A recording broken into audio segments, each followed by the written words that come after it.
Refugee Mother and Child by Chinua Achebe.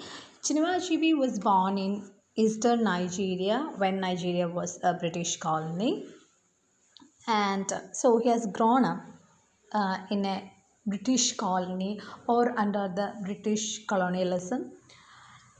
And of course, Chinua Achebe has seen the lives of many, lives of the people of Nigeria who are suffering under the British laws and British rules. So this poem is actually for them, the people who are under the rule of Nigeria are portrayed in this poem.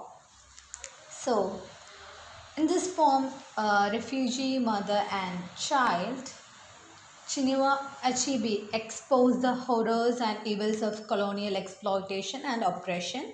This poem gives a moving picture of the extreme suffering that Biafran civil war brought to the natives.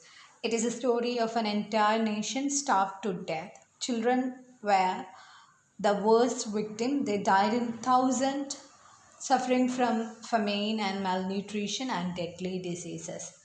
The poem describes a mother holding her dying son in her hand and trying to save him even at the point of death.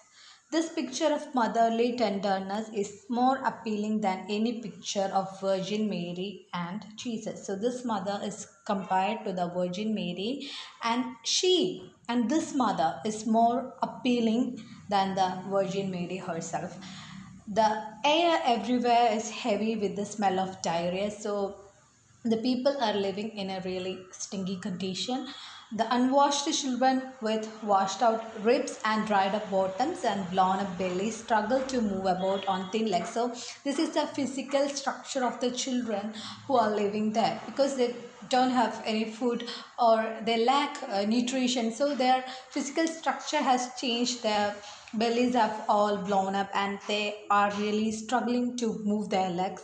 Most mothers have ceased to care for the children, for there is no chance for their survival. So most of the mothers have stopped taking care of their children because they know that soon their children are going to be dead. So there is no hope left for them. But this mother is different. She loves her son so much that she cannot leave him. She holds him in her hands and combs his brown hair. So his hair is brown. Why? Because he lacks nutrition and he doesn't have black luscious hair on his head. With greater affection than she had shown when she sent him to school in times of peace, she combed his hair very affectionately, very passionately. Now she did it as a sacred act, like sprinkling flowers on the grave of the dead child. So now she does this thing, or now she combs his hair, like putting a flower on her child's grave. Like now, this duty is not a normal activity. This thing is something sacred to her. There was no limit to human suffering unleashed by the civil war in Biafra. So this poem is actually based on this poem has a background of Biafran civil war. The war was a consequence of colonial exploitation and oppression. The military government of Nigeria blockaded Biafra when they fought for independence. The terrible famine that followed killed the common people. Achebe wrote about the suffering of the people to bring the attention of the world to their rescue. So, this poem is there to bring the attention of the world to their rescue, or he wants the world to see what the people of Biafra are actually facing.